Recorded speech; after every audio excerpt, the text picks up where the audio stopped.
தமிழ்நாடு முன்னாள் படைவீரர்கள், இந்நாள் படைவீரர்கள், துணை இராணுவ வீரர்கள், சார்ந்தோர்கள் அனைவருக்கும் வணக்கம்.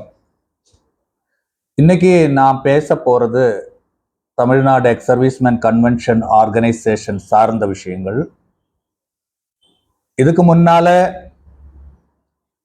டிஎன்இஎஸ்எம் சார்ந்த ரெஜிஸ்ட்ரேஷன் சார்ந்த விஷயத்தை நான் பேசியிருந்தேன். அதில் part 1, part 2, part 3 and part 4. Part 3 and part 3 continuation பேசியிருப்பேன். பார்ட் 4 இன்னும் ஒரு 10 நாள் முடிஞ்சது தான்.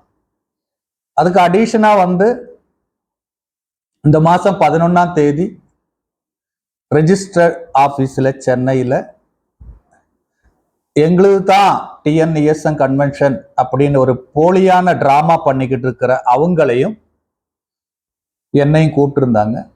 ஆனால் அந்த டீமு வரல. அந்த வராத காரணத்தை பற்றி நான் ஒரு வீடியோ விட்டுருந்தேன். அந்த வீடியோவுக்கு மிகப்பெரிய எதிர்வினைகள் வந்தது. ஒருத்தரும் ஒரு சார்ந்த விஷயங்கள். எல்லாருக்குமே அதுக்கு பதில் ரிப்ளை நான் கொடுக்க போறதில்லை.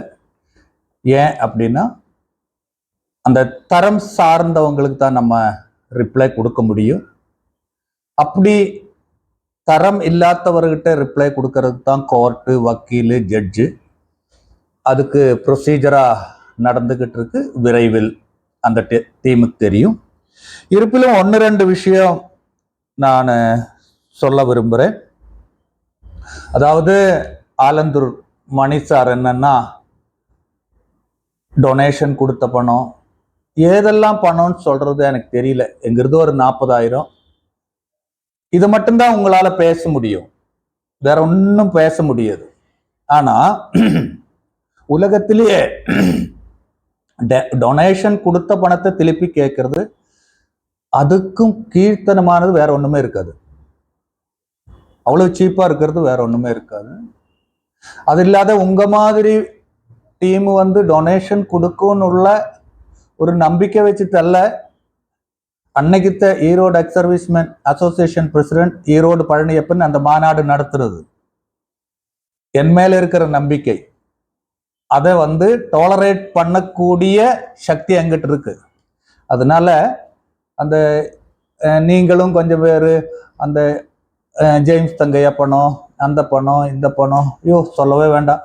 2500 யூனிக் எக்ஸ்போர்ட், இதை தவிர உங்களால் ஒன்றுமே சொல்ல முடியாது. அதுக்கெல்லாம் என்ன கேள்விகள் இருக்குதோ அதெல்லாம் உங்களுக்கு முறைப்படி கோர்ட்டில் கிடைச்சிரும். ஓகேங்களா?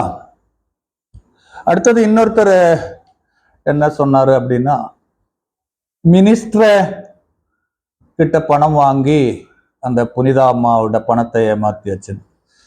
பொய் சொல்றதுக்கு முன்னால கொஞ்சம் பிளான் பண்ணுங்க.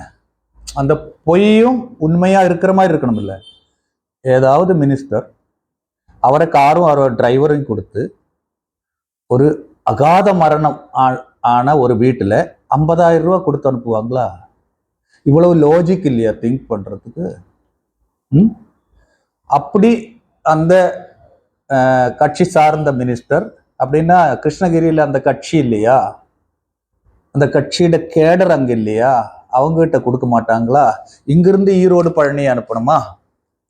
ஈரோடு பழனி அனுப்புனது தமிழ்நாடு செக்ரட்டரியேட் ப்ரொசீஜரா அனுப்புனது. அது என்ன செய்யணுமோ அது செக்ரட்டரியேட் என்ன இன்ஸ்ட்ரக்ஷன்ஸ் எனக்கு கொடுத்திருந்தோ அது மாதிரி அந்த புனிதா அம்மா வீட்டுக்கு போனேன். அந்த பிரஸுக்கு மீட்டிங் கொடுத்தேன், திரும்பி வந்தேன். அப்போ உங்கள்ட்ட அந்த திறமை என்ன தெரியுமா? நீங்க சொல்லுவீங்கல்ல காலிபர். தூத்துக்குடி எம்பி அவர்கள்ட்ட, அதாவது அங்க ஒரு லெட்டர் கொடுக்கறதுக்காக உங்களுக்கு அப்பாயின்மெண்ட் வாங்கி கொடுத்துட்டும் எம்பி ரெசிடென்ஸ்ல கேட்டில் உள்ள விடலேன்னு திருப்பி வந்த ஆள் நீ. ஓகேவா? அவ்வளவுதான் உங்களோட கெப்பாசிட்டி. அப்படி உள்ளவர் மினிஸ்டர் கிட்ட போய் கேட்பீங்களா? மினிஸ்டர் கிட்ட கேளுங்க, சிஎம் கிட்ட கேளுங்க, பிஎம் கிட்ட கேளுங்க, எல்லாத்துக்கும் ஆன்சர் அங்க வரும். அது இல்லாத நான் கண்டுபிடிச்சிட்டேன் அப்படின்னு அதுக்கு ஒரு சின்ன ஒரு எக்ஸாம்பிள் சொல்லலாம்னு நான் நினைக்கிறேன். உங்களுக்கு எல்லாருக்குமே தெரியும், நான் வந்து ஒரு 10 வருஷம் கருப்பு பூனை படையில இருந்தேன். அந்த கருப்பு பூனை படை சார்ந்த நிறைய இன்டெலிஜென்ஸ் செக்ஷன் இந்தியாவில் இருக்கு. அதுல எக்ஸ்பெஷலி வந்து டாக் யூனிட்னு ஒரு யூனிட் இருக்கு. அது இந்தியாவில் மட்டும் இல்ல, உலகத்துல ஸ்காட்லாந்து, வியட்நாம் எல்லா இடத்துலயும் அந்த டாக் யூனிட் இருக்கு. அந்த டாக் யூனிட் என்ன பண்ணும் அப்படின்னா, அந்த ட்ரைனிங்லயே அந்த டாக் யூனிட்ல எது ஸ்கேன் பண்ணக்கூடிய டாகு அப்படின்னு கண்டுபிடிப்பாங்க. இன்னொன்று வந்து ஆன் அப்பியரன்ஸில் எப்படி அது வந்து ஐடென்டிஃபை பண்ணுது அது கண்டுபிடிப்பாங்க. இன்னொன்று வந்து ஸ்மெல்லில் எப்படி ஐடென்டிஃபை பண்ணுது அப்படின்னு எல்லா திறமைக்கும் தனித்தனி டாகை வந்துட்டு அவர் சிக்ரிகேட் பண்ணி தனித்தனியாக வைப்பாங்க. சில டாக் வந்து ட்ரைனிங்லேயே வந்து அதுக்கு ஒரு திறமையும் இருக்காது. அதை வந்து அவங்க யாருக்காவது கொடுத்துருவாங்க, அந்த இதை வைக்க மாட்டாங்க. அப்போ ஒரு டாகுக்கும் கூட ரொம்ப பிசிக்கலா ரொம்ப ஐடென்டிஃபிகேஷன் பண்ணித்தான் அதே பண்ணும். அப்போ நீங்க நம்மெல்லாம் வந்து மனிதர்கள். அப்போ ஒரு பொய்யெல்லாம் உருவாக்கி சொல்லும் போது அட்லீஸ்ட் அது வந்து நம்பக்கூடிய வழியில் அது சொல்லணும். மினிஸ்டர் கார் கொடுத்தாரா, மினிஸ்டர் நம்பர் 1 காரா அல்ல ரிசர்வ் காரா? மினிஸ்டர் காரு கொடுத்து என்ன அனுப்பணும்னா எந்த கேலிபர் என்ன, எந்த ஸ்டேட்டஸ் என்ன, அதைத்தானே நீங்க புரிஞ்சுக்கணும். நீங்க என்ன எடுக்கிறீங்க, 50,000 ரூபாய் கொடுத்தாச்சு அப்படின்னு ஒரு கதை கட்டுறீங்க. அதனால அந்த கதைக்கெல்லாம் வந்து ஒரு நூல் அளவும் கூட அசைய மாட்டேன். உங்களுக்கும் இன்னும் நிறைய கேள்வி எல்லாம் நீங்க கேட்டிருக்கீங்க. அது நான் உங்களுக்கு இந்த பப்ளிக் டொமைன்ல சொல்றது நல்லா இருக்காது. கோர்ட்ல வாங்க, அங்க நம்ம பேசிக்குவோம். அடுத்தது வாட்ச்மேன் கஜேந்திரன் அப்படின்னு சொல்றது, பின்ன அவரை வாஷிங்டன் செக்யூரிட்டின்னா சொல்றது. எஃப்சிஐ வாட்ச்மேன் அப்படிங்கிறதுக்கு FBI செக்யூரிட்டின்னு சொல்ல முடியும். சென்ட்ரல் இண்டஸ்ட்ரியல் செக்யூரிட்டி ஃபோர்ஸ் அப்படிங்கிறது வந்து டிஎஸ்சிக்கு சொல்ல முடியுமா? மேட்டூர் டாம் கார்டுக்கு வந்து பிரைம் மினிஸ்டர் கார்டுன்னு சொல்ல முடியுமா? அதுக்கு அது தன்மை இருக்கு. வாட்ச்மேன் தான். செக்யூரிட்டி கார்டு தான். செக்யூரிட்டி ஃபோர்ஸ் அது தனி, எஸ்ஏஜி தனி, எஸ்ஆர்ஜி தனி. அதெல்லாம் வந்து அந்த செயல்பாடுகளும் அந்த செயல்திறனும் உள்ள உங்க செய்யற வேலை. அப்போ அந்தந்த டியூட்டிக்கு அந்தந்த ஆளை போடுவாங்க, அவ்வளவுதான். வாட்ச்மேனை போடுவாங்க, டேம் கார்டை போடுவாங்க, ஆமினேஷன் கார்டை போடுவாங்க. ஆமினேஷன் கார்டை போடுதுன்னு சொல்லிட்டு ஏர்போர்ட் செக்கிங்க்கு விட மாட்டாங்க, அது தனி. அப்போ அந்தந்த குவாலிட்டி இருக்கணும். அப்போ என்ன குவாலிட்டி இருந்தாலும் ஏர்ஃபோர்ஸ்கார் எங்காவது வந்து செக்யூரிட்டியா இருக்காங்களா, நேவிக்கார் இருக்காங்களா? அவங்க ட்ரேடை அவங்க கரெக்டா சேஃப்டி பண்ணி வச்சிருக்காங்க. அவருக்கு அந்த சோஷியல் வேல்யூவை கரெக்டா அவங்க வந்து பேரலைஸ் பண்ணி வச்சிருக்காங்க. நம்ம அப்படியா? என்ன செக்யூரிட்டி வேலை கிடைச்சாலும் நம்ம போய் நின்றுக்குவோம், இந்தியன் ஆர்மி. அதனால்தான் நமக்கு அந்த சோஷியல் வேல்யூ இல்லை. அந்த சோஷியல் வேல்யூ கிரியேட் பண்றது தான் கடந்த பல வருஷங்களாக Erode ex servicemen association president, இப்ப இருக்கிற Tamil Nadu ex servicemen convention organisation president முயற்சி பண்ணிட்டு இருக்கேன். உங்களை மாதிரி உள்ளவங்களனால அதை வந்து என்னால இம்ப்ளிமெண்ட் பண்றதுக்கு டிலே ஆகுது. இன்னைக்கு இல்லாட்டி நாளைக்கு ஆகும். ஏன்னா ஒரு செக்யூரிட்டியில நம்மளோட மேக்சிமம் ஃபோர்ஸ், ஆர்மியோட மேக்சிமம் ரிட்டையர்மெண்ட் ஃபோர்ஸ் செக்யூரிட்டி தான், இன்க்ளூடிங் ஆஃபீஸரும் வந்துட்டு அது வந்து விதிவிலக்கு கிடையாது. அவங்க வந்து டிஜிஆர்ல ஃபர்ஸ்ட் எடுக்கிறதே செக்யூரிட்டி தான். எப்படா எனக்கு செக்யூரிட்டி கிடைக்கும், ஒரு 100 செக்யூரிட்டியை வச்சுட்டு அவங்க டியூட்டி பார்த்து தூங்காது உட்காந்துருக்காங்க, அதுல நம்ம சம்பாதிக்கலாம் அப்படின்னு உள்ளது மேக்சிமம் ஆஃபீஸர்ஸும் அதுதான், அந்த கான்செப்ட் தான். ஏன் அப்படின்னா அதுக்கு இன்வெஸ்ட்மெண்ட் இல்லை, கேபிட்டல் இல்லை, அதுக்கு வந்து மேனுஃபேக்சரிங் யூனிட் தேவையில்லை, அப்படி உள்ள நிறைய ஃபெசிலிட்டிஸ் இருக்கு. அதனால அது அந்த வேலை தான் எல்லாருமே பார்க்குறாங்க. அப்போ watchman, security guard, special protection group, இதுக்கெல்லாம் அந்தந்த தனிமை இருக்கு. அதை வந்துட்டு தமிழ்நாடு பூரா அப்படி சொல்லிட்டாரு. யார் எந்த குவாலிட்டி இருக்கோ அந்த குவாலிட்டியை வெட்ட வெளிச்சமாக வந்துட்டு டிஎன்இஎஸ்என் கன்வென்ஷன் பிரசிடென்ட் பேசும். அதுக்கு ஒரு டவுட்டும் இல்லை. அடுத்தது வந்து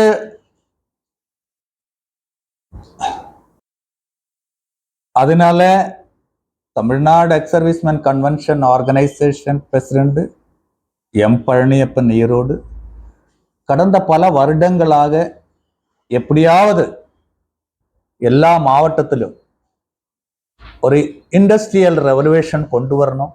எக்ஸ் சர்வீஸ்மேனுக்காகவே யார் பென்ஷன் வந்தாலும் அந்த ஃபேக்ட்ரியில் ஜாயின் பண்ணுற மாதிரி அது ஒரு ப்ரொடக்ஷன் யூனிட்டாக இருக்கணும் அப்படின்னு புனர்ஜென்மம்னு ஒரு ப்ராஜெக்ட் போட்டு ட்ரை பண்ணிக்கிட்டு இருக்கேன். என்னை பொறுத்தவரை செக்யூரிட்டி இருந்த எத்தனை காலம் செக்யூரிட்டி இருக்குதோ அத்தனையும் காலம் தமிழ்நாட்டுக்குள்ள எக்ஸ் சர்வீஸ் மேனுக்கு ஒரு சோஷியல் வேல்யூ இருக்குமா அப்படின்னு கேட்டா அது கேள்விக்குறிதான். எவ்வளவு திறமையான எக்ஸ் சர்வீஸ் மேன் இருந்தாலும் செக்யூரிட்டின்னு போய் உட்கார்ந்தாச்சுன்னா அங்க செல்யூட் அடிச்சு தான் ஆகணும், வேற வாய்ப்பு இல்லை. அப்போ இந்த ஒரு கிளைமேட்டை, இந்த ஒரு சினாரியோவை நம்ம சேஞ்ச் பண்ணணும். அதுக்குத்தான் நம்ம எல்லாரும் சேர்ந்து முயற்சி பண்ணணும். ஃபினான்சியல் கிரைசிஸ், வீட்டில் இருக்கிற சூழ்நிலை, இதனெல்லாம் காரணமாக நம்ம செக்யூரிட்டிக்கு போக வேண்டி வருது. அது தவிர்க்க முடியாது. இருப்பினும் வருங்காலத்தில் எந்த விதத்தில் இதை வந்து கொஞ்சம் கொஞ்சமாக கம்மி பண்ணி அந்த எக்ஸ் சர்வீஸ் மேன் அப்படிங்கிற அந்த ஒரு ட்ரேடை எப்படி மேலே கொண்டு வருது அப்படின்னு நம்ம முயற்சி பண்ணுவோம். அதுக்கு ஒரு எடுத்துக்காட்டாக நான் இப்போ வாட்ச்மேன் கஜேந்திரன், இல்லாட்டி டாம் கார்டு, இல்லாட்டி ஏடிஎம் கார்டு அப்படின்னு எல்லாம் சொல்ற மாதிரி எல்லாத்துக்கும் அந்த தன்மை இருக்கிற மாதிரி சோல்ஜர்னா அது தனி, செயலர்னா அது தனி, ஏர்மேன்னா அது தனி, அந்தந்த ட்ரேட் இருக்கு. எல்லாமே டிஃபென்ஸ் தான். அப்போ அந்த ட்ரேடை வந்து காப்பாற்ற வேண்டிய ஒரு எக்ஸ் சர்வீஸ் மேனுக்கும் சர்வீஸ் பர்சனுக்கும் அது கடப்பாடு இருக்கு, அந்த ரெஸ்பான்சிபிலிட்டி இருக்கு. அது ஒரு செய்யற செயல்ல, டியூட்டியில, எல்லாத்துலேயுமே. அப்படி இருக்கும்போது நமக்குள்ளேயே ஒரு கர்வ், நமக்குள்ளேயே ஒரு ப்ரவுட் இருக்கணும் எக்ஸ் சர்வீஸ் மேன். அது இருந்தா தான் நம்ம அந்த சோஷியல் வேல்யூ கிரியேட் பண்ண முடியும். அடுத்தது இந்த டிஎன்இஎஸ்என் கன்வென்ഷൻ ஆர்கனைசേഷൻ പ്രസിഡന്റ്, ഇപ്പോഴത്തെ പ്രസിഡന്റ്, ഇപ്പോഴത്തെ വിഡോ പ്രസിഡന്റ്, ഇപ്പോഴത്തെ விடோஸ் கோஆர்டினேட்டர் அப்படின்னு எல்லாம் நிறைய பேர் சொல்லிட்டு இருக்காங்க. அதுல முக்கியமா மேட்டூர் சரவணன்னு சொல்லித்தான் ஆகணும். சரவண், நீங்க வந்து ஒரு யூடியூப் பார்த்தேன், ஃபுல்லா நான் ஆக்சுவலி பார்க்க மாட்டேன், ஒன்லி கண்டென்ட் எனக்கு தெரியும். அதுல என்ன சொல்லியிருக்கீங்க அப்படின்னா, மௌனம் துறந்தது. நீங்க கேட்ட கேள்விக்கோ நான் இப்ப பேச போறதுக்கோ நீங்க ஒன்னும் பதில் சொல்ல வேண்டாம். எனக்கு ஜஸ்ட் ஒரு மக்களுக்கு தெரிய வர என்னமா மௌனம் கலைந்தது, பொய் ஸ்டார்ட் ஆயிடுச்சா, அதுதானா அது? ஏயா இப்படியா பொய் சொல்லுவாங்க? டிசம்பர் 18, 2022 அவங்க எல்லாம் நீங்க தான் பண்ணாங்க. எந்த இடத்துல பண்ணதுன்னு கூட உங்களுக்கு தெரியாதே, காலையில தானே தெரிஞ்சது. வந்து 2 பிளாக் குத்தியாச்சுன்னா எல்லாமே நான் பண்ணியாச்சுன்னா. கிட்டத்தட்ட இந்த மனுஷன் 3 மாசம் 4 மாசம் விடாமுயற்சி பண்ணி ஒரு மாநாடு நடத்தியிருக்கேன், தமிழ்நாடுக்கு எல்லாருக்குமே தெரியும். அப்படி மௌனம் கலைந்து இப்படி ஒரு பொய்யா? சூப்பர். அடுத்தது 2022க்கு முன்னால நீங்க எக்ஸ் சர்வீஸ் மேன் கிடையாதா? எங்கிருந்து அந்த தொப்புள் குடி உறவும் ரத்த சொந்தங்களும் 2022க்கு முன்னால இல்லையா? டிஎன்இஎஸ்என் கன்வென்ஷன்ல சேர்ந்ததுக்கு அப்புறம் தான் அந்த தொப்புள் கொடி உறவும் அந்த ரத்த சொந்தங்கள் எல்லாம் உங்களுக்கு தெரிஞ்சுதா? எங்க போயிருந்தீங்க? டாமில யாரையும் கிடைக்கல உங்களுக்கு? 2022 முன்னால அவர் நாங்க எல்லாம் சேர்த்து ஏணிப்படியில வச்சு ஏத்தி விட்டுருக்கு, யாரும் ஏறதுக்கு ஆளை கிடைக்கலையா? இல்ல ஏத்தி விட்டு கீழே விட்டுட்டீங்களோ? இல்ல யாரும் ஏறதுக்கு வரலையோ? இல்ல ஏணி கிடைக்கலையோ ஏத்துறதுக்கு? 2022 ஏணி வச்சு ஏத்தி வச்சோமா, என் கிரெடிட் எனக்கு எடுக்க தெரியும். Veteran M Palaniappan, Erode ex servicemen association president, இப்பொழுது டிஎன்இஎஸ் கன்வென்ஷன் ஆர்கனைசேஷன் பிரசிடென்ட் எம் பழனியப்பனுக்குள்ள என்ன கிரெடிட்டோ என்னால் உருவாக்க முடியும். உன்ன மாதிரி உள்ள ஒரு உருவாக்கி எனக்கு கிரெடிட் சம்பாதிக்க வேண்டிய தேவையே இல்லை, ஒரு நூலளவும் கூட தேவையில்லை. சரியா? இவர் கிரெடிட் கொடுத்து நான் மேலாயாச்சாமா, என்ன பொய் எல்லாருக்கும் தெரியும்.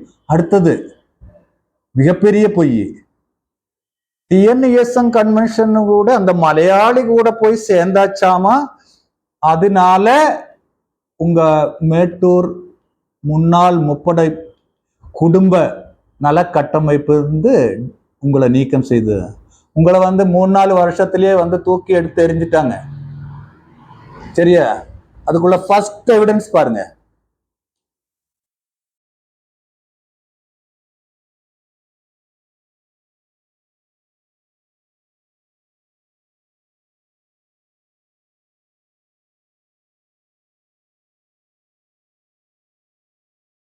சரிங்களா? அதுதான் மேட்டூர் அந்த முன்னாள் படை வீரரோட கட்டமைப்போட செக்ரட்டரி. ஓகேவா? அவரு மரியாதை நிமித்தமா ஈரோடு எனக்கு ஷால் போட்டு கன்கிராச்சுலேட் பண்ணி போனார். நான் கூப்பிடல, எனக்கு அவர் வர்றதுன்னு தெரியாது. சரியா?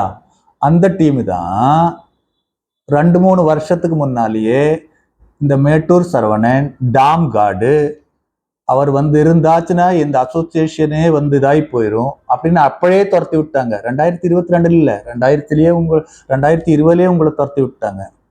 அப்ப அப்படியெல்லாம் பொய் சொல்லாதுங்க, ஏன்னா உண்மை வெளியே வந்துடும். அது மட்டும் இல்ல, உங்களை துரத்தி விட்ட டீம் இருக்குல்ல, அந்த அசோசியேஷன் அவங்க ரொம்ப கிரெடிபிளா இருக்காங்க, ரொம்ப திறமசாலியா இருக்காங்க. அவங்க எல்லாமே ஒருத்தர் 2 பேரோட பேர் சொல்ல முடியாது, நிறைய பேர். வெள்ளியங்கிரி, சிவானந்தம், செந்தில், கோவிந்தராஜ், ராஜேந்திரன், முருகன், அப்படி நிறைய பேர். அதுக்கு எடுத்துக்காட்டாக நேற்று 21 சேலத்துல மிகப்பெரிய ஒரு ஹானர் நடந்தது. அதோட வீடியோ எல்லாம் பின்னால வரும், அப்ப பாருங்க எப்படி இருக்குன்னு. அவங்க எல்லாமே பேசியிருக்காங்க, உங்களோட ஆட்டிடியூட் என்ன, நீங்க எப்படி அப்படின்னு. அவங்க தயங்கிட்டு இருந்தாங்க நீங்க இருக்கும்போது. என்னடா இப்படி ஒருத்தர் வச்சிருக்காரு, இவ்வளவு Tamil Nadu ex servicemen convention organisation, தமிழ்நாடே பேசக்கூடிய ஒரு அசோசியேஷன்ல இந்த மாதிரி ஒரு மனுஷனை வச்சிருக்காங்களேன்னு அவங்க புலம்பிக்கிட்டு இருந்தாங்க. சரியா? அதனால பொய் லிமிட்டா பேசுங்க. அதாவது கொஞ்சம், அதாவது அந்த பொய் பேசினாலும் கொஞ்சம் எல்லாம் அதுல உண்மை இருக்கணும் இல்ல, அப்ப அது இருந்தா தான் மக்கள் கொஞ்சம் ஏத்துக்குவாங்க. உங்களுக்கு செய்ய முடியறது ஒரே ஒரு விஷயம்தான், அந்த மாதிரி சொல்லுவோம் இல்லை, அந்த நேச்சுரல் கலாமிட்டி அப்படின்னு சொல்லுவோம் இங்கிலீஷ்ல. இயற்கையா இருக்கிறது, யாராவது இறந்து போனா ஆஸ்பத்திரிக்கு போனா பாக்குறது, பஸ் ஏற்றி விடுறது, இது நம்ம கஸ்டம்ல இருக்கிறது தான், அது வேணும் இல்லைன்னு உள்ள கான்செப்ட் இல்லை. அதல்ல வெல்ஃபேர், எக்ஸ் சர்வீஸ்மேன் வெல்ஃபேர் அது இல்லை. அடுத்த இந்த வீடியோ வரும். இப்போ ரீசன்ட்லி டிஎன்இஎஸ்எம் கன்வென்ஷன் பிரசிடென்ட் ஆஃப் இந்தியாவுக்கு லெட்டர் எழுதி என்ன ரிப்ளை வந்திருக்குன்னு அடுத்த லெட்டர்ல அது வரும். எந்த ஒரு விஷயத்தை செய்யவே முடியாதுன்னு போட்டிருக்காங்களோ அது செய்து காமிக்கிறது தான் Tamil Nadu ex servicemen convention organisation president M பழனியோட திறமை. அதுக்கு அது சார்ந்த சப்போர்ட்டர்ஸ் நிறைய இருக்காங்க. உங்களை அனலைஸ் பண்ணாத, அதாவது உங்களை தேர்வு செய்யும் போல் உங்களோட பயோடாட்டா பண்ணாத நான் டிஎன்இஎஸ்எம் கன்வென்ஷன்ல சேர்த்துட்டேன், அது நான் செய்த தப்பு. எனக்கு அன்னைக்கு பயோடாட்டாக்கு அதிகமா நீங்க என்ன பேச்சிலேயே பிரெயின் நான் அப்படி பண்ணிட்டேன் இப்படி பண்ணிட்டேன், இந்த ரைட் கையில 2 MP இருக்கு, லெஃப்ட் கையில 2 MLA இருக்கு, நான் போறதுக்கு முன்னாலே மினிஸ்டர் கேட்பாரு, இப்படின்னு உள்ள கதையெல்லாம் இருக்கு. உங்களால ஒன்றும் பண்ண முடியாது. உங்களால கோவில் அன்னதானம் இந்த இப்படி உள்ளதுதான் பண்ண முடியும், ஒரு டிராப்டிங் பண்ண முடியாது உங்களால. ஈவன் உங்க கூட இருக்கிற ஆபீசரா பண்ண முடியாது, எனக்கு தெரியும். சரியா? அதனால அல்ல ஒண்ணுமே நடக்காது. உங்களால செயல்திறன் உள்ள ஐட்டமே இல்லையா உங்ககிட்ட இருக்கிறது எல்லாமே பொய் திறன் தானே. அங்க காசு வாங்கியாச்சு, இங்க காசு வாங்கியாச்சு. அதுக்கடையில அந்த அம்மா பேசுது, எனக்கு 50 லட்சம் இருந்தாலும் 2 லட்சத்திலேயே என்ன உங்களுதுன்னு பார்த்துட்டோம். இன்னொரு அம்மா வந்து 32 வயசு ஆயிடுச்சு, எனக்கு பிளட்டே இருக்குன்னு. அப்ப நாங்க 25 வருஷம் சர்வீஸ் பண்ணி எங்க தகப்பனார் இராணுவத்திலே தகப்பனார் இராணுவத்தில எல்லாம் இருந்துட்டு நாங்க அப்போ எப்படி நாங்க கொதிச்சு எந்திரிக்கணும்? இதெல்லாம் தேவையில்லை. Clear cut and crystal clear. உங்களோட எல்லா ஆன்சரும் ஆகஸ்ட் 15ஆம் தேதிக்கு மேல அவங்க வீட்டுக்கு போஸ்ட்மேன் கொண்டு வந்து உங்களுக்கு பரிசு கொடுப்பாங்க. அப்போ வாங்கிட்டு ஆக்ஷன் எடுத்தா போதும். அப்போ நம்ம அங்க வச்சு பார்த்துக்கலாம். அது இல்லாத டிஎன்இஎஸ்என் கன்வென்ஷன் ஆர்கனைசேஷன் விடோ ஃபெடரேஷனுக்கு ஒரு சம்பந்தம் இல்லாத ஒரு அம்மா என்கிட்ட போன்லயே காலை பிடிச்சாங்க, காப்பாத்துங்க சார். அப்படி காப்பாத்திட்டு அதே காலை பிடிச்சி போய் இழுத்து போடுறதுக்கு முயற்சி பண்ணிட்டு இருக்காங்க. அந்த மணிமேகலை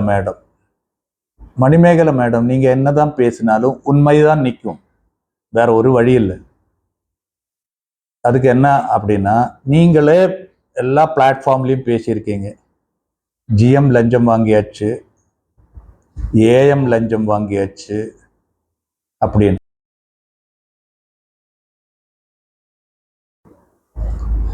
அடுத்தது அம்மா நீங்க என்ன சொல்லியிருக்கீங்கன்னா, நீங்க தான் Tamil Nadu convention organisation widow president. அந்த ரெக்கார்டெல்லாம் நீங்க வந்து கோர்ட்ல விரைவில் காமிக்க வேண்டி வரும், அப்ப நம்ம பார்த்துக்கலாம். அதாவது எக்ஸ் சர்வீஸ்மேன் வீர நாரிகள் இல்லாட்டி அன்மேரிடு டாட்டர், இவங்களுக்கெல்லாம் ரொம்ப கஷ்டமான சூழ்நிலையில தான் இந்த டெக்ஸ்கோல வந்து செக்யூரிட்டியா கொடுக்கறது. ரொம்ப கஷ்டமான சூழ்நிலையில வாழறதுக்கே உள்ள கஷ்டம், அப்படி நிறைய பேர் இருக்காங்க. ஆனா நீங்க வந்து நடக்கும்ப ஏசி, உட்காரும்ப ஏசி, வீட்டுல ஏசி, கார்ல ஏசி இருக்கிறவங்க எல்லாம் அந்த வேலையை நீங்க வச்சுட்டீங்கன்னா கஷ்டப்படுறவங்களுக்கு வேலை இருக்காது. நீங்க பேசுனதா, நான் பேசல. அது கொஞ்சம் நம்ம தமிழ்நாடு மக்கள் கொஞ்சம் கேட்கட்டும். நான்லாம் உட்காந்தா ஏசி, வீட்டுல ஏசி, எனக்கு எந்த பிரச்சனையும் கிடையாது. கேட்டீங்களா? அதனால நாங்க என்ன பண்ணோம் அப்படின்னா, நேரா சேலம் ஆவின் ஜிஎம் போய் பார்த்தோம். சார் இவ்வளவு ரிச்சா இருக்காங்க இவங்க,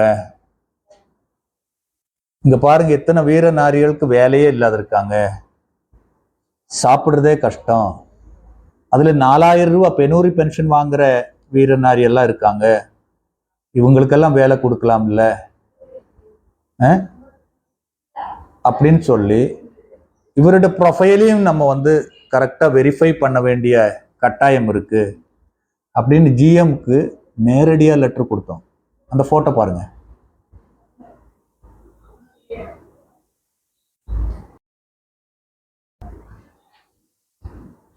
அது மட்டும் இல்ல, டெக்ஸ்கோ டைரக்டருக்கும் லெட்டர் அனுப்பியிருக்கோம். ஏன்னா சென்னை வரை போய் கொடுக்கற டைம் இப்போ இல்லை, இல்லாட்டி அங்கேயே போய் கொடுத்துருப்போம். இது வந்து அவுட் ஆஃப் கோர்ட்டில் உங்களுக்கு தனியா வரும். உங்க டீம் எல்லாம் மேக்சிமம் வேறு உங்களோட கைடு லைன்ல கொலையாளியை நம்பினாலும் மலையாளியை நம்பக்கூடாதுன்னு சொன்னீங்கல்ல, அதுக்குள்ளதெல்லாம் தனியா கோர்ட்ல வருவது. இது வந்து உங்க டிபார்ட்மெண்டல் இஷ்யூஸ், அதுக்கு தனியா லெட்டர் கொடுத்துருக்கோம். அது நாங்க வெயிட் பண்றோம், அதோட ரிப்ளை என்ன அதை நீங்க பாருங்க. அதுக்கு தான் உங்களுக்காகத்தான் அது. ஏன்னா நீங்க வாய்ஸ் மெசேஜில் ரொம்ப தீவிரமா நான் தான் டிஎன்இஎஸ்என் கன்வென்ஷன் ஆர்கனைசேஷன், உங்க டீம்ல யாருக்குமே அது ப்ரொனவுன்ஸ் பண்றதுக்கே தெரியாது, அது சொல் பேச்சு பண்றதுக்கே தெரியாது. பின்ன நீங்க அதுல செயல்படுறீங்களா? நீங்க 2022க்கு முன்னால வீரநாரி கிடையாதா? அப்ப இந்த துடிப்பும் நிறைய பேர் கஷ்டப்படுறதெல்லாம் பார்க்கலையா? நீங்க இப்பதான் பார்த்துருக்கீங்களோ? ஓகே. அடுத்தது லெப்டினன்ட் கர்னல் நாகராஜ் சாவ். எனக்கு ஒரு லெப்டினன்ட் கர்னல் அப்படின்னு உள்ளது மிக முக்கியமான மரியாதை இருக்கேன் கூட. எனக்கு உங்ககிட்ட சின்ன ஒரு அப்ளிகேஷன்ஸ், நீங்க வந்து Tamil Nadu ex servicemen convention organisation இருக்கும்போது என்னால் உருவாக்கப்பட்ட அந்த கம்யூனிட்டி குரூப்பை எங்கிட்ட இருந்து திருடிட்டு, அதாவது என்ன அட்மின் இருந்து ரிமூவ் பண்ணி நீங்க அது சொந்தமா வச்சுட்டீங்க. பரவாயில்ல. நீங்க அதை டிலேட் பண்ணி புதுசா ஒரு கம்யூனிட்டி குரூப் உங்களால ஸ்டார்ட் பண்ணவே முடியாது. எனக்கு தெரியும் உங்கள் மேல தமிழ்நாடு மக்கள் என்ன உங்க மேல இம்ப்ரெஷன் இருக்கு அப்படின்னு எனக்கு நல்லாவே தெரியும். நீங்க அதை டிலேட் பண்ண போறதில்லை. பரவாயில்ல, அந்த திருடின பொருள் நீங்களே வச்சுக்கோங்க. ஆனா ஒரு சேனல் அப்படின்னா எல்லாமே போடணும், அப்பதான் மக்கள்கிட்ட ரீச் ஆகும். இது பழனிய குறித்து யாரு குறை சொல்லும் அவங்கள மட்டும்தான் நீங்க வந்து ஃபார்வேர்ட் பண்ணுவீங்களா? இது வந்து ஒரு லெப்டினன்ட் கர்னலுக்கு அழகாது. அப்ப எனக்கு ஒரு சந்தேகம், நீங்க ஏடியா இருக்கும் போது எக்ஸ் சர்வீஸ்மேனை டிஸ்மிஸ் பண்ணது, அடிச்சது, வீரநாரிய கழுத்துல பிடிச்சி தள்ளுனது, எக்ஸ் சர்வீஸ்மேன் டெக்ஸ்கோல பென்ஷன் இது சம்பளம் ஜாஸ்தியா இருக்கு, இதெல்லாமே நீங்க கொடுத்தது உங்க மேல சட்டப்படி உங்க மேல கில்ட்டி வந்து டிக்ளேர் பண்ணியாச்சு. நீங்க தப்பு செய்தவர் அப்படின்னு சொல்லி அரசு டிக்ளேர் பண்ணி உங்களை அரசு வேலையிலிருந்து டிஸ்மிஸ் பண்ணியாச்சு. இதுல எங்களுக்கு இப்போ என்னை பொறுத்தவரை கிளியர் அப்படின்னா, நீங்க உங்களை பத்தி கொடுத்த அலிகேஷன் எல்லாம் உண்மைன்னு அரசே டிக்ளேர் பண்ணியாச்சு. அப்படி இருக்கும்போது எனக்கு இன்னொரு சந்தேகம். என்ன சந்தேகம் அப்படின்னா, நீங்க உண்மையிலேயே எக்ஸாம் எழுதி கரெக்ட் போர்டுல வந்து பாஸ் ஆயித்தான் ஆபீசர் ஆனீங்களா? இதுல எனக்கு மிக முக்கியமான சந்தேகம் இருக்கு. அப்படி நீங்க எக்ஸாம் எழுதி போர்டு பாஸ் ஆகி லெப்டினன்ட் கர்னல் ஆகி ஆபீசர் கேடர்ல உள்ளுக்கு வந்ததுன்னா நீங்க என்ன பண்ணுங்கன்னா, இந்த வீடியோவை எந்த சேனல் நீங்க திருடின கம்யூனிட்டி சேனல்ல அப்லோட் பண்ணுங்க. நான் போடுற வீடியோ இருக்கு பாருங்க யூடியூப், அதை அப்லோட் பண்ணுங்க. அப்படின்னா நீங்க கரெக்ட் எக்ஸாம் எழுதி போர்டு பாஸ் ஆன ஆபீசர்னு நான் நம்புவேன். அப்படி இல்லாட்டி நமக்கு எல்லாருக்குமே தெரியும் இல்ல அந்த ரூட் தான் அப்படின்னு. ஏன்னா உங்களுடைய எல்லா செயல்பாடும் ஒரு ப்ரொசீஜரா வந்து என்ட்ரியான ஆபீசர் மாதிரி இல்லை. உங்களுடைய ஒரு ஆக்டிவிட்டி மட்டும் இல்லை, எல்லா ஆக்டிவிட்டியும் அது எப்ப தெரிஞ்சதோ ஒரே நாள்ல உங்களை நான் டிஸ்மிஸ் பண்ணேன். அந்த நீங்க தான் இப்போ வந்து நான் தான் எக்ஸ் சர்வீஸ்மேன் கன்வென்ஷன் ஆர்கனைசேஷன் தலைவர்னு சொல்லவருக்கு அட்வைசரா இருக்கீங்க. நீங்க அட்வைசரா இருந்தா உங்களுக்கு கீழே இருப்பவங்க எப்படி இருப்பாங்க? உங்களை மாதிரியே இருக்காங்க. வாய் எடுத்தா பொய் தான் சொல்லுவாங்க. அப்போ இந்த ஒரு பப்ளிக் டொமைன்ல பொய் சொல்றது யாரு இல்லாட்டி உண்மை சொல்றது யாரு அப்படின்னு ஒரு விவாதம் எல்லாம் வேண்டாம். யாரெல்லாம் பொய் சொல்லியிருக்காங்களோ அவங்க எல்லாம் கோர்ட்டுக்கு சீரியலா ஒரு சீக்வன்ஸா நான் கொண்டு வருவேன். அதுக்கு மாற்று கருத்தே இல்லை. அதுதான் Tamil Nadu ex servicemen convention organisation president. அதனால உங்களுடைய ஆபீசர் ரேங்கை நீங்க வந்து அந்த கிரெடிபிலிட்டி உங்களுக்கு அது வேணும்னா இந்த யூடியூபு இல்லை, எந்த எல்லா யூடியூபும் டிஎன்இஎஸ்எம் கன்வென்ஷன் சார்ந்த யூடியூப், வேற யூடியூப் எல்லாம் உங்ககிட்ட நான் சொல்ல, அந்த கம்யூனிட்டியில நீங்க போடுங்க. ஒன்னும் இல்லாட்டி போடுங்க, இல்லாட்டி அதை வந்து டிலேட் பண்ணுங்க. இது ரெண்டும் இல்லாட்டி அடுத்த வீடியோவில் சொல்லுவேன் நான் அதுக்கு என்னன்னு. நான்லாம் உட்காந்தா ஏசி, வீட்டில் ஏசி, எனக்கு எந்த பிரச்சனையும் கிடையாது. அந்த அளவுக்கு நான் ரிச்சா வாழ்ந்துட்டு இருக்கேன். நான்லாம் உட்காந்தா ஏசி, வீட்டில் ஏசி, எனக்கு எந்த பிரச்சனையும் கிடையாது. அந்த அளவுக்கு நான் ரிச்சா வாழ்ந்துட்டு இருக்கேன். நான்லாம் உட்காந்தா ஏசி, வீட்டில் ஏசி, எனக்கு எந்த பிரச்சனையும் கிடையாது. அந்த அளவுக்கு நான் ரிச்சா வாழ்ந்துட்டு இருக்கேன்.